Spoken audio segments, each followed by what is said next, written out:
we are having a press briefing patungkol po sa kalalapag lamang po na government chartered flight through our flag carrier, ang Philippine Airlines po. Lulan ang 343 Filipinos po na mula Riyadh. Ito po ay kinocompose po ng mga OFWs na transported po from Kuwait, Bahrain, Al-Khobar, and Riyadh. So this morning, sa ating press briefing po with DMW, DOH, and OWA, we are joined by DMW Secretary Hans Leo J. Cacdac, OWA Administrator Attorney Patricia Yvonne Kaunan, and our DOH Undersecretary Gloria Balboa. So para sa paunang mensahe po, tawagin po natin ang ating mahal na Secretary Hans Leo J. Cacdac. Aming salamat po sa inyong lahat. Muli, ang inyong pagpapaunlak, mga katuwang natin sa press corps. At ito nga, yung batay sa inanunsyo din ng ating mahal na Pangulo na charter flights. No? This is the second one, bale. And of course, Admin PY later will explain the mechanics of the charter flight, and of course this is a Philippine government funded flight with 343 passengers, and most notably 328 OFWs and 13 children, OFW children.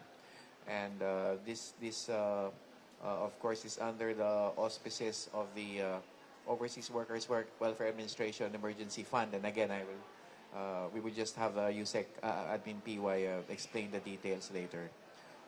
Laking pasasalamat po natin that they landed safely, and once again the government, the whole of government team directed by the President since day one, actually, if you go back to October 7th, nung nagkaroon ng Hamas-Israel conflict, October 7, 2023. Since day one, pinulong na kami ng ating Pangulo at inatasan na ang whole of government agencies.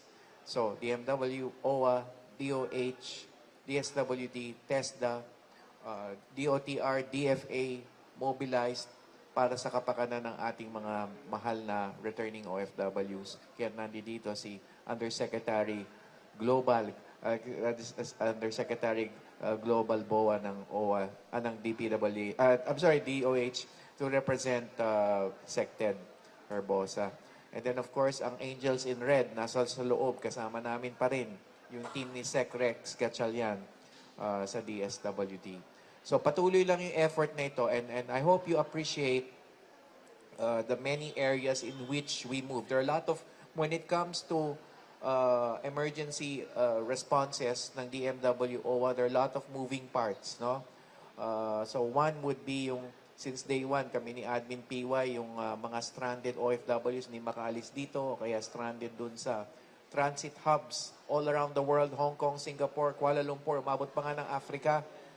At hindi lang yun, may bagong larangan na, yung, hindi naman bago, pero yung isa pang larangan na ginagalawan natin, yung mga OFW sa Middle East, sa GCC, let's say, na nagbakasyon, tiyempong bakasyon, halimbawa sa OFWs in Kuwait, tiyempong National Day.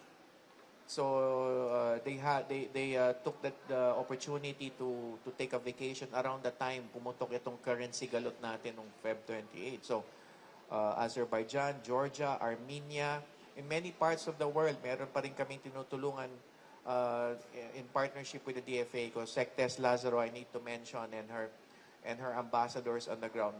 Napakaganda, napakataas ng koordinasyon. Kami inatasan ni Pangulo, kami ni Sectes since day one, no? Feb 28. Okay, so that's one. And then the other one is yung on-site services. So I'll ask Admin PY also to give us some data.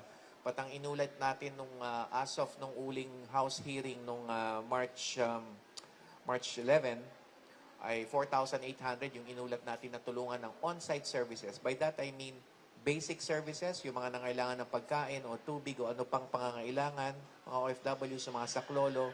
Tapos yung ating transport within the host country kung kailangan move from one place to another, yung temporary accommodation. By way of example, merong mga bansa na kung saan may shelter ang host government, but at the same time we complement in terms of providing temporary hotel accommodation for some OFWs. But already we're thankful to the host governments kasi grabe talaga ang protection nilang binibigay sa ating mga mamamayan, mga OFWs. We see it every day, right? Yung defense systems ng mga host countries. And talagang the data will tell us na there are hardly any injuries on the ground. So far, ang alam natin, 3 minor injuries na natamo ng ating mga OFWs. Of course, outside of yung ating fatality, si OFW Mary Ann sa Israel. And then, repatriation. So, ito na nga yun. And when we speak of repatriation, so we have the commercial flights such as yung EK flights out of Dubai. May pre- and post-repatriation assistance. Meron ding booked seats, paid seats ng DMW OWA within those EK, those commercial flights. Kasama na dyan ang QR who started flying out of Doha. Okay, that's another one. That's the second mode of repatriation. A third mode are the land crossings. And if you're talking of 8 countries dito sa current situation that we are in, pre-identified ang land crossings for each country.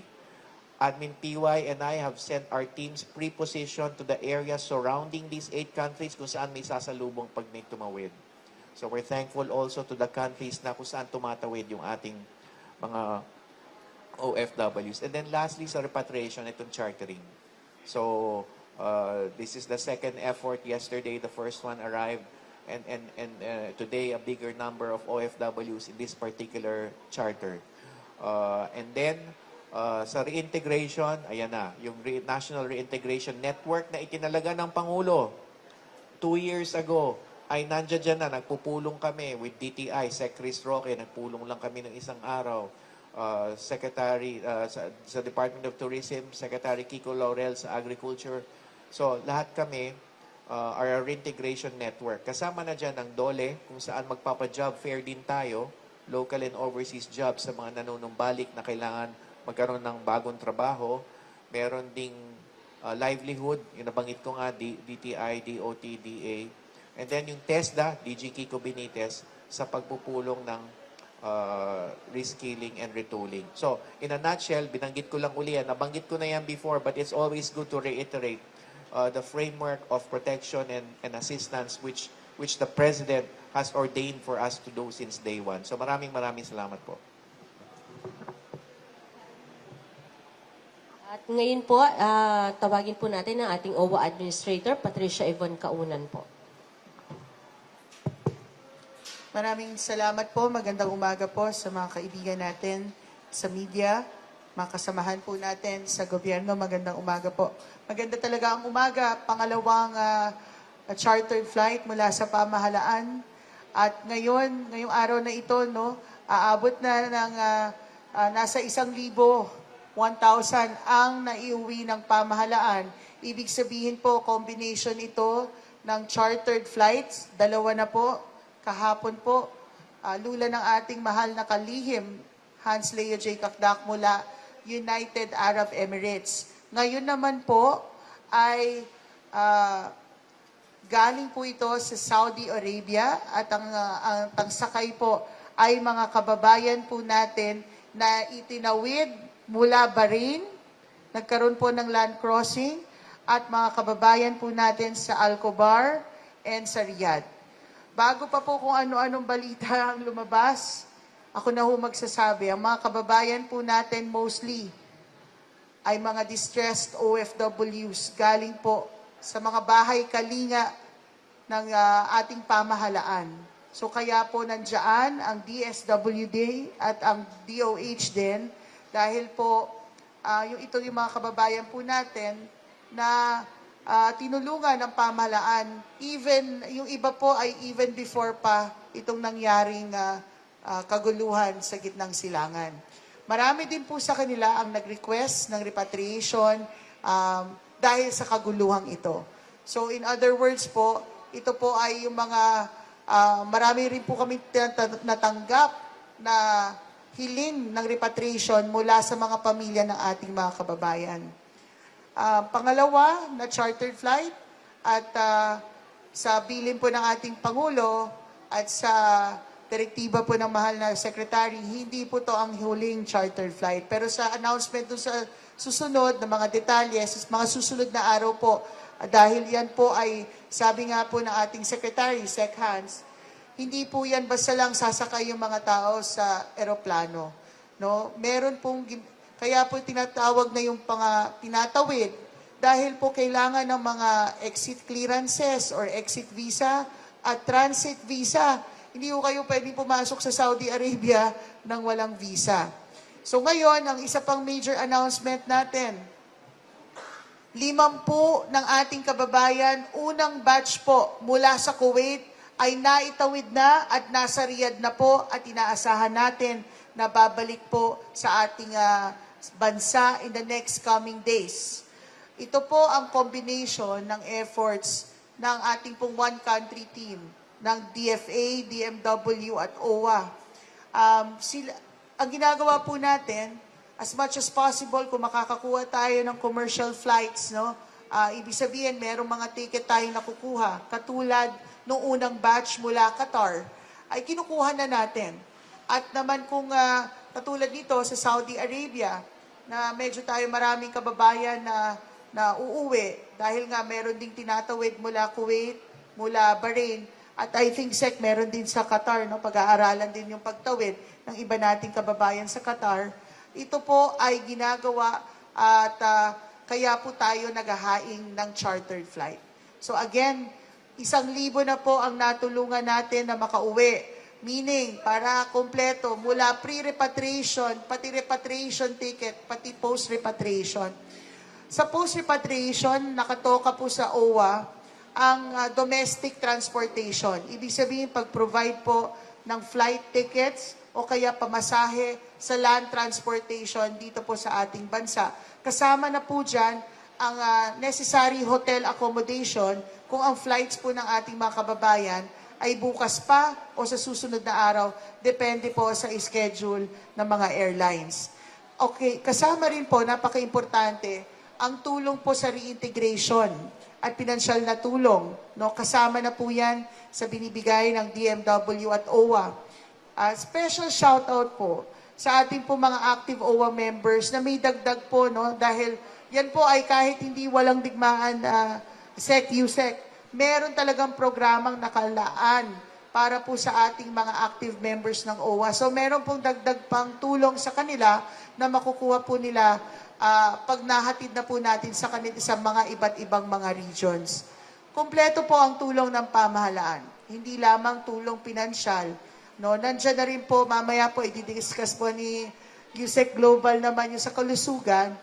Sa DSWD naman po, meron silang mga psychosocial counseling at tulong din, no? Lalong-lalo na po sa pamilya din ng ating mga kababayang OFW. Yan po ang bili ng ating Pangulo.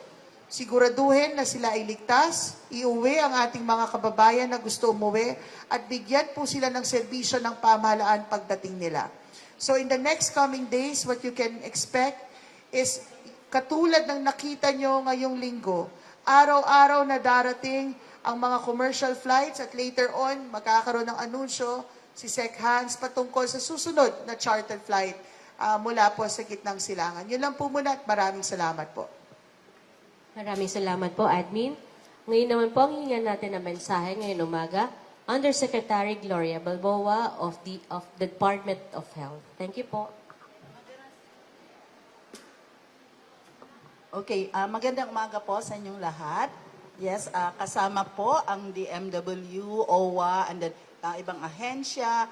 Ang Department of Health po ay katuwang ng gobyerno para ho pangalagaan ng ating mga OFWs, lalo na nga ngayon na nagkakaroon ng repatriation dahil sa kaganapan po sa Middle East. At actually, anytime po na magsabi ang OWA, DMW, si Sec Kakdak, sa DOH na merong repatriation na mangyayari andyan ho lagi ang Department of Health na nagbibigay po ng medical teams. Gaya ngayon, meron po tayo dyan doon sa may holding area.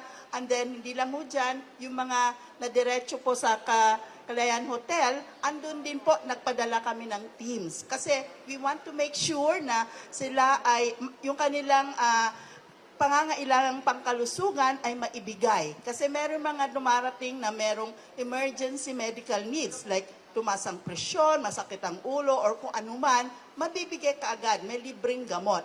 Ini-evaluate sila, tapos yung kailangan ng i-refer sa higher facility, ginagawa din po natin.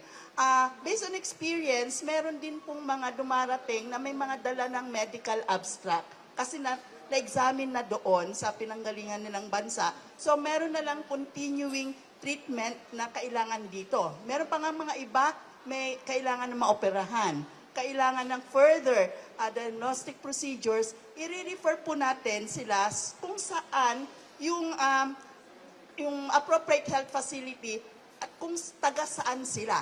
Kasi di ba depende sa saan sila uuwi at nakakalat naman po yung ating DOH hospitals, i-refer po natin doon. At yun na nga po, kung kailangan ma-admit or kung anuman, meron po tayong zero balance billing na mapaprioritize po sila. Kasi actually, meron pong direktiba na po ang ating Secretary Teodoro Herbosa na merong dapat ng OFW beds. No? So, ayun, that means mapaprioritize po sila sa kanilang pangangailangan. And covered, yung zero balance billing naman para sa lahat po yun, basta basic accommodation ho sila. Huwag naman yun sa private kasi mabigat po yun. Basta DOH Hospital na basic accommodation at open to all po yun. So, ayan po, hindi lang ho yung medical, no? Pati psychological, kasi kasama ho natin dyan ang DSWD. Magkatuwang ho tayo dahil nga, siyempre, may trauma, silang pinagdaanan. Actually, minsan hindi mo na agad nakikita yun eh. Okay, it takes time bago mag-manifest kung ano man yung mga psychological services na kailangan ibigay sa kanila. Ibibigay din po yun, basta po magpakonsulta po sa ating mga DOH facilities. Thank you po. Maraming salamat po, Yusek. At ngayon po sa susunod na bahagi na ating press media briefing ay ang open forum nang sagay mabigyan po kayo ng pagkakataon makapagtanong sa ating mga officials. So first to ask po, PTB4, Dennis Osorio. Good morning po, Sec, Admin, Yusek. I'll start off po with the actual exact number of OFWs po na repatriate na po natin. As Admin TY mentioned po kanina, nasa 1,000. 1,000 ano po yun, ma'am? Or sir? Sa ngayon po, 952. Almost 1,000 po. Tapos tomorrow, meron pa po tayong flight sa umaga. So, 952 po. Yung 952 na yun po, ma'am, kasama na rin po doon yung kanilang mga OFWs. only po. Opo. So- OFWs po. If including po yung mga ano po nila, dependent nila, ma'am. Iyon po, ibibigay namin after the press, Iyon po ay OFW and then we will add the dependent sec. So, talagang 1,000 plus siya kung OFW, tawag nito, repatriated by the government. Thank you.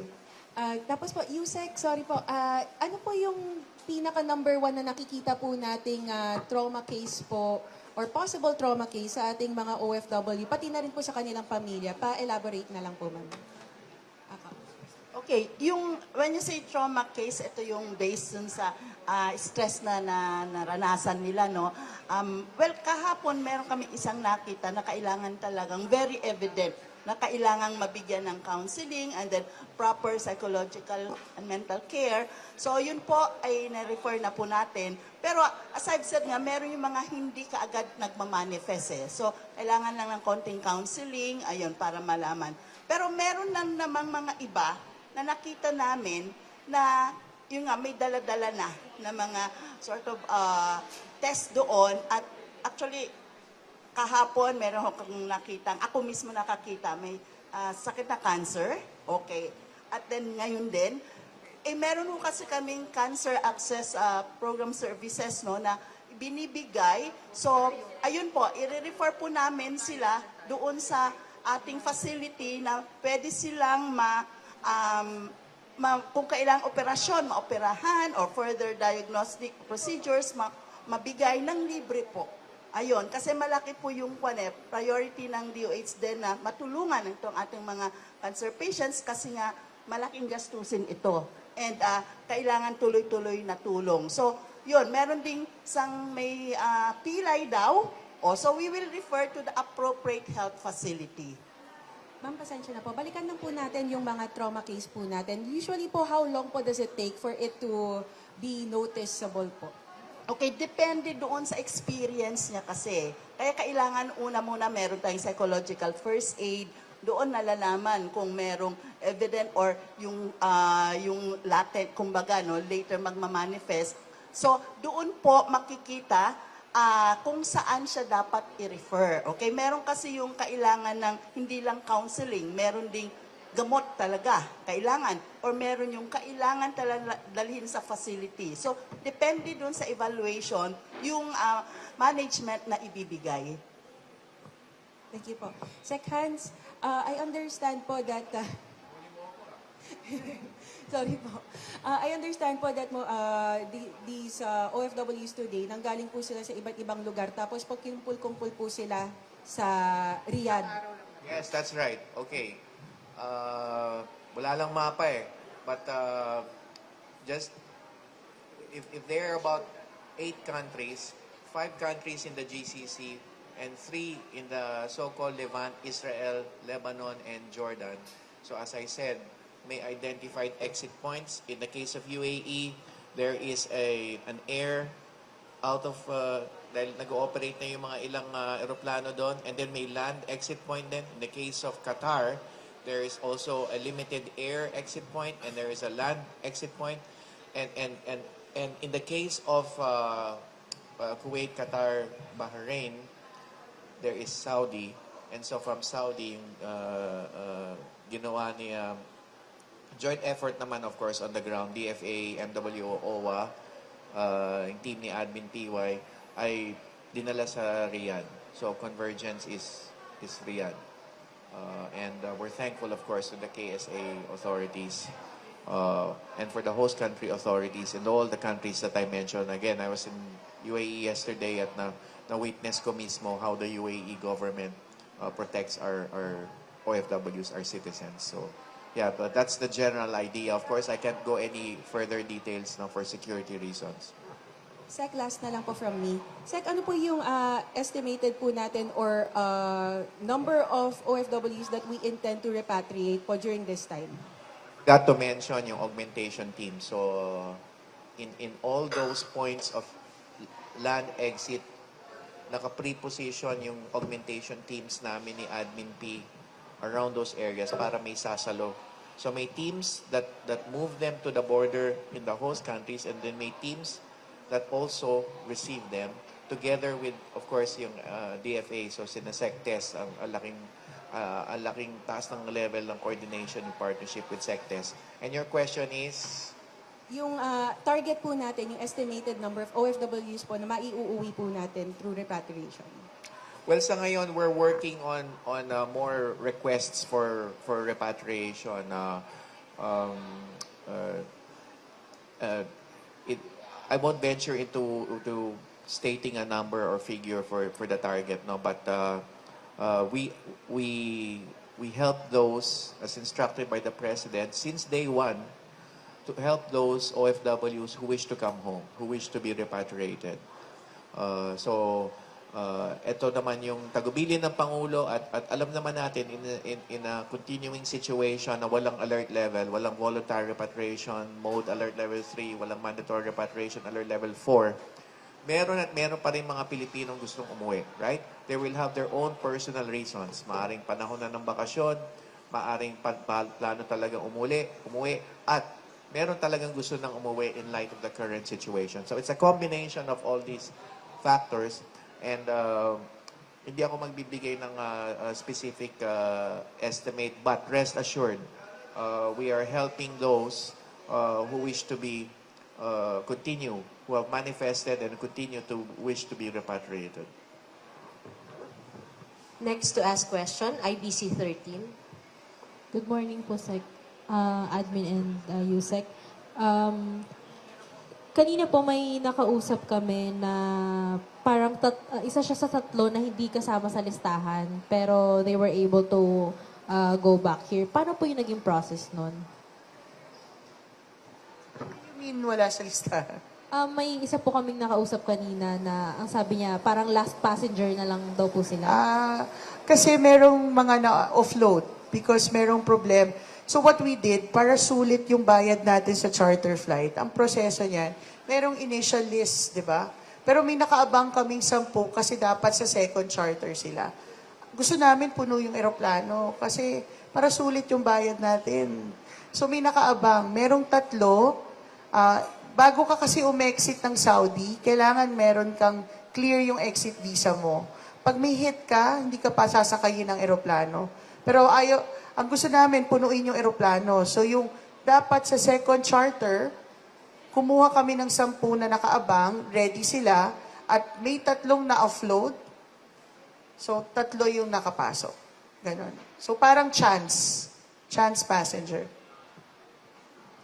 Another question po, kasi earlier may nakausap din kami na she was abused, kaya nagpa-rescue din siya.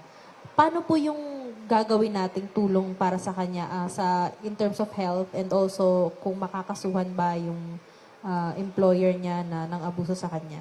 Araw-araw ginagawa to ng DMW OWA.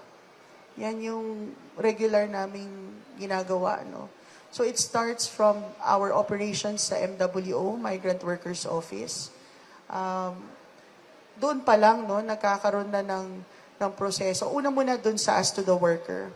We make sure na yung worker, pag may ganitong report, no, minsan tumatawag yung pamilya, dito natin nasasagot sa ating 1348 call center. Minsan naman, yung worker mismo ang nagre-reach out sa atin sa Migrant Workers Office. We coordinate with the recruitment agency or the employer doon para makuha natin yung worker. Meron tayong bahay kalinga sa Saudi Arabia. And then doon pa lang, we provide immediate medical assistance, of course, welfare assistance, and legal assistance. Nandiyan ang DMW, yung Action Fund. No, we have a retained lawyer po, a retained law firm. Nagfa-file talaga tayo ng kaso para sa ating mga kababayan. No, pagdating naman dito, kaya sabi ko nga this is a flight na merong mga distressed OFW. Tinimbrehan natin in advance yung DOH and DSWD. Kasi sa ganitong kaso ng ating mga kababayan. Dito rin, yung ating mga kababayan, meron din sila ditong legal recourse. Pwede rin sila dito mag-file ng kaso with the DMW, no? And then kami sa OWA, we provide assistance, welfare assistance. Pinaka-importante yung tulong, hindi lang yung pinansyal, kundi yung reintegration. Marami sa mga kababayan natin, ayaw nang bumalik because of the trauma. So tinutulungan natin sila dito, either upskilling, para makahanap ng mas magandang trabaho locally, or kaya binibigyan natin ng initial capital under the Balik Pinas, Balik Hanap Buhay program ng OWA. Yun po. And for clarification lang po, last question na. Yesterday was the first batch of the chartered flight care of DMW. And today, yung second batch na care of naman ng OWA. Okay po. First question, no? Many of them have already been basically kinalinga na kasi galing sa kanila ng nung nasa Saudi pa sila ay may monitoring na at pagbibigay ng care sa kanila. So that when they arrive here, meron ng care on site na binigay sa kanila at sabi nga ni admin, patuloy lang yan dito sa pagbabalik nila. Siguro dadagdag ko lang sinabi ni admin yung OFW hospital. So meron tayong OFW hospital to supplement also the DOH efforts. So kasama rin sila sa pagbibigay ng tulong. Maraming salamat po, Sec. Ang susunod naman po magtatanong ay from ABS-CBN. Good morning po. Sa question na po para kay sa OWA po, admin po natin. No? Admin, pwede pong pa-elaborate yung land crossing method natin, kung paano po siya ginagawa, tapos ano po yung mga challenges na kinaharap natin sa pag-repatriate, generally sa mga repatriates po natin. So, una sa lahat, the legwork started as early as yung unang araw pa lang na pumutok itong gulong ito. We had to coordinate yung one country team, of course, led by our Secretary and Secretary Lazaro of DFA and then DMW Secretary Hans at kami sa OWA. OWA's mandate is repatriation and welfare support. No? So, agad-agad, we teamed up with DMW and DFA para lagyan ng tao itong mga lugar na ito sa critical areas, augment our teams, no? Para i-prepare yung logistics. Logistics meaning piliin yung mga hotel base doon sa, I would say, security information that we have on site, yung mga i-rent na mga sasakyan, and then i-prepare din yung ating pag-process ng mga exit clearances ng ating mga kababayan. Bigyan ko ng konteksto, hindi tayo turista sa mga lugar na to. Most of us are contract workers under a work visa. So bago tayo payagan lumabas, minsan kailangan ng clearances. May mga kababayan kasi tayo na may mga pending, for example, cases or merong mga pending claims pa no, na kailangang isettle. So parte yan ng serbisyo natin. So from the request for assistance, kinukumpirma natin kung talagang go sila, may intention silang tumawid at bumalik sa Pilipinas. Pagkatapos nun, ina-applyan natin sila ng exit clearance o tinitingnan natin kung walang magiging problema sa pag-exit nila sa mga bansang sarado ang airspace. Pangatlo, a-applyan natin sila ng transit visa or visa papunta doon sa bansa kung saan sila itatawid. Pwedeng Egypt yon, pwedeng Saudi Arabia, pwedeng Oman yon. Pagkatapos nun, ay kailangan namin silang ilagay sa isang safe area, di ba? Dalhin sa isang safe area para mas madali ang magiging mobilization sa pagtawid. Sa pagtawid po sa border, yung ating pong embahada sa Saudi Arabia, for example, or sa Cairo, or sa Muscat, nakaabang din dyan kasama ng ating Migrant Workers Office. Isa-isa po, chine-check ang ating mga kababayan, pati mga bags nila, palabas kung papayagang lumabas. Pagkatapos nun, sa Kuwait, 8 oras na biyahe papuntang Riyadh. Okay? Sa Bahrain, kasi pinag-usapan nito, bansa ito ha, hindi ito parang mga probinsya lang pupunta sa kabilang probinsya. Sa Kuwait, sa Bahrain, 45 minutes for, mga over 4 hours travel to Riyadh. No? At dun sa pagta-travel na yon, syempre, yung ating pong care sa ating mga kababayan, no? Yung pagkain nila, yung kanilang well-being. Pagdating sa Riyadh, no? Kasi limitado ang validity ng visang ibibigay. Kasi papunta lang ito, ang purpose lang ay dapat malipad sila. So nakaschedule din yon kasi hindi pwede tayo lumampas sa panahong yon. And then, yung pag-prepare ng charter flight papunta dito sa Pilipinas. Sana napa-imagine ko sa inyo yung buong prosesong yon.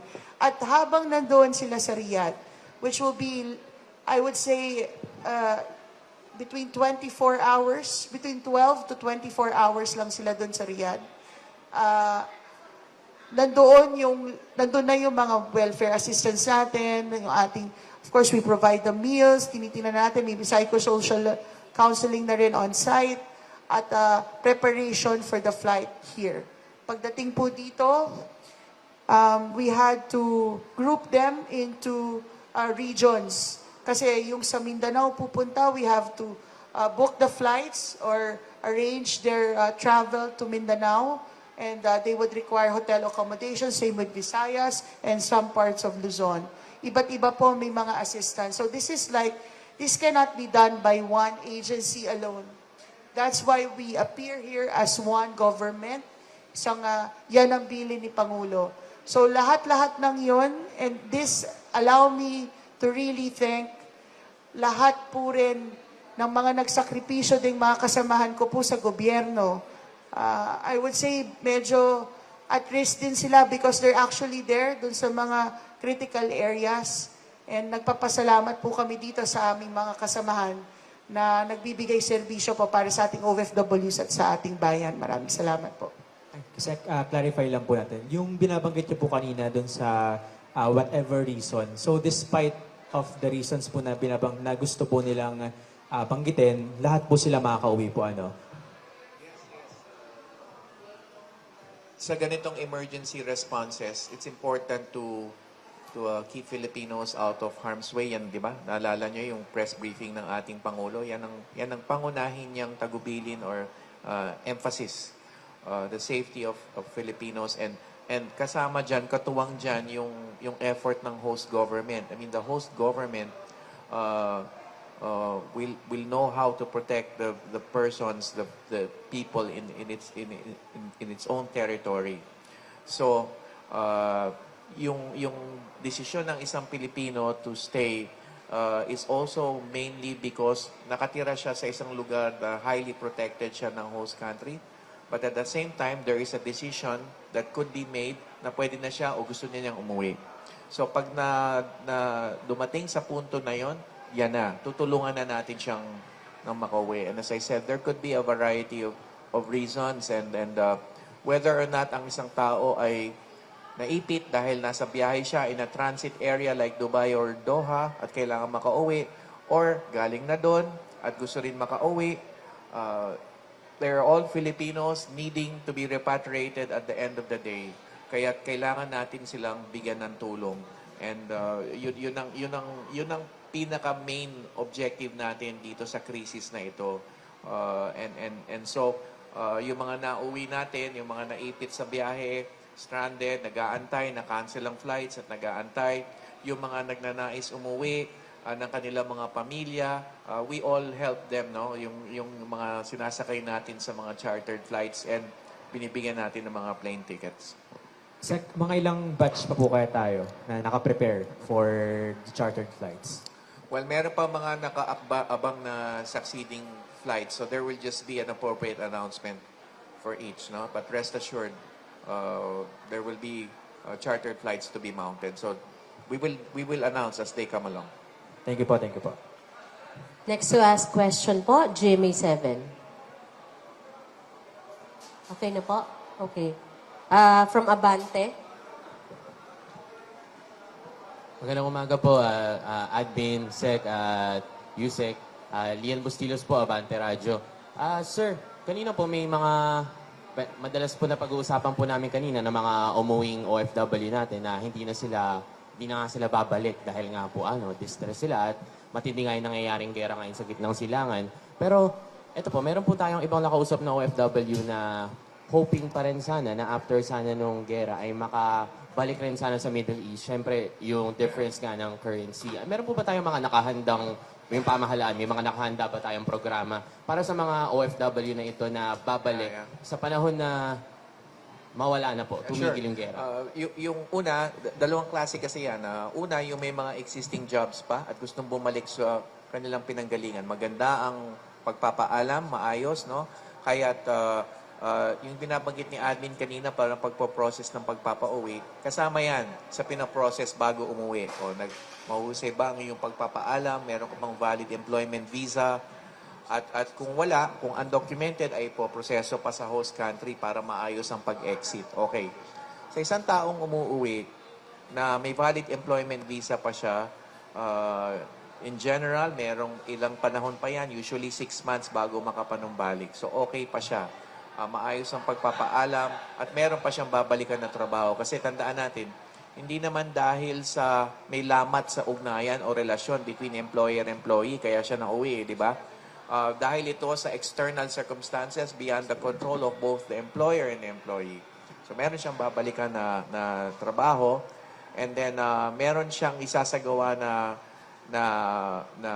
plano pa rin pagbalik. Kaya yun nga, may valid employment visa, that's critical. Pangalawa, doon sa talagang umuwi na at gusto nang magkaroon ng panibagong trabaho o tapos na sa kanyang pinanggalingan trabaho, meron tayong mga job fairs, first and foremost. Lalatag natin yung mga job orders sa gana ng DMW. Sa DOLE, meron ding mga local employment options dito sa mga job fairs or job facilitation events na isasagawa natin. Ang job fair kasi can be virtual, it can be face-to-face. And then, yun nga, yung nabanggit ko kanina, yung training or retraining. Ang classic example dito, yung programa namin ni na Admin PY at ni DG Kiko Benitez ng TESDA, yung retooling or reskilling, let's say, ng OFW kasambahay na nanunumbalik. Na may posibilidad maging caregiver, may posibilidad maging barista or hotel worker. No? Meron tayong mga government-to-government hiring arrangements din with other countries in Europe notably. So, yung mga efforts na ganito ay in-store and ongoing, by the way. So, for instance, may panumbalik sa previous repatriations na nakaamba na ngayon maging hotel worker in Europe, in Croatia, for instance. So, may mga ganong klaseng, kumbaga, job facilitation measures that we have. And wala pa dyan yung livelihood. As I mentioned, yung livelihood opportunities, ilalatag natin yung posibilidad, livelihood training, entrepreneurship training, and then other programs, si Admin PY mismo, may programa siya on Balik Pilipinas, Balik Hanap Buhay, at saka yung group livelihood niya. Tulong Puso, yan. Yung Tulong Puso group livelihood. So all of these will be in store at ilalatag sa kanila. Okay, maraming salamat po. Next naman po, our friends from RMN. Meron pa po tayong katanungan. Inquire na po. Last to ask question na po tayo. Good morning po. I'm Andrea from Inquirer. So you mentioned po may mga minors po. Can I clarify lang how old are they? Iba yung edad ng minors. Nako, may mga cute na babies. Merong toddlers. Merong... Ayan, oo. Yung mga napunta kasi galing lang kami ni admin nung Enero sa Saudi. So, nandin namin sila doon. And yeah, may mga babies and USEC Glow and the DSWD team also inside to take care of the babies and the children. And kahapon there was 60 or so children. So today meron another group of children who have napakahalaga po kay presidente noon. Madalas po niyan tanungin kung meron bang kasama mga bata o pamilya dahil gusto talaga niya ang tulong sa OFW kasama ang pamilya. What specific measures or assistance will you be providing for those children po? Well, from the DMW OWA side, we provide the necessary financial assistance, no, so that the parents, the OFW parents, can somehow still stem the tide over themselves over, which will directly benefit yung kanilang mga anak. Dun sa health and medical and social work side, the DSWD perhaps would know, but if I may care to also ask the good USEC ng tulong sa mga children. Will this be coordinated with the Department of Education as well? Okay. Yung mga school age, grade school, of course, you're right. We are coordinated with Sexani and the DepEd.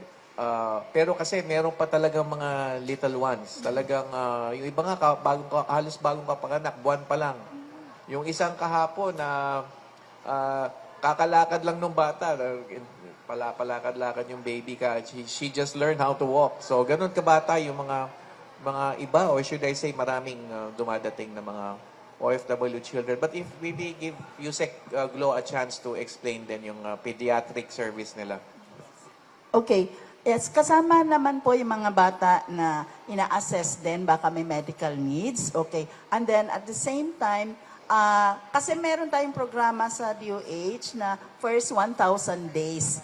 So, kailangan maalagaan yan yung bata. Kaya napansin nyo may mga buntis na dumating kahapon sa ngayon. So, pati yun po, syempre, kailangan ma-check up. Meron talagang regularity ng check up nila because hindi lang yung mother inaalagaan mo nun, pati yung baby na palabas. Kasi meron tayong na ma-reduce yung stunting rate natin. So, from the first 1,000 days, nasa sinapupunan pa lang na mother, aalagaan mo ng mother para healthy lalabas. Okay, tapos yung mga, kita natin, may mga kasama na infant pa tapos meron. So, yun din, titignan po natin yon kung may mga medical needs, and then meron ho tayo pagdating nila doon sa kanilang lugar, meron tayong mga micronutrient supplementation, syempre pagbabakuna, yung ganon, kasama ho sila doon na mabibigyan natin kay may sakit o walang sakit. So, yun po, and it's available po kung saan na sila uuwi. Thank you. Naidagdag yung mga buntis kasi meron talaga prenatal care and such. So, yung OFW hospital natin also being offered to them, and of course the DOH. So laki pasalamat namin, Yusek, sa inyong pediatric services, prenatal care sa mga dumadating. Thank you po. Meron pa po tayong mga kasamahan po na magtatanong. Last question, ma'am.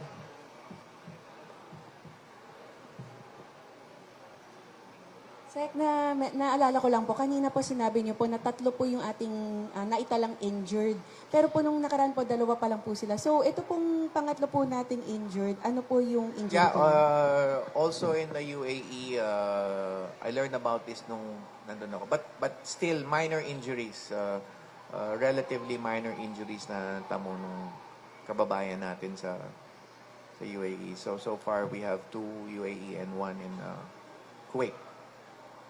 Yung dun po sa 3, yung isa po, nasa lubong na po natin nung nakaraan. Yung 2 po, nandito na rin po. Yes. Yung isang taga Kuwait at taga UAE ay nandoon. In fact, the one in UAE has chosen to stay. Kasi nga minor pa, may trabaho pa siya. So he has chosen to stay. Wala na po tayo? Okay, sa ngalan po ng pamunuan ng Department of Migrant Workers, Overseas Workers Welfare Administration, and Department of Health, nagpapasalamat po kami sa inyong lahat ng ating media partners for attending this morning's media briefing. Asahan niyo po ang tuloy-tuloy na whole-of-government approach nang sa gayon mailapit at maibigay sa lahat ng OFW saan man sa mundo ang tulong ng gobyerno. Muli, maraming salamat and have a blessed Sunday.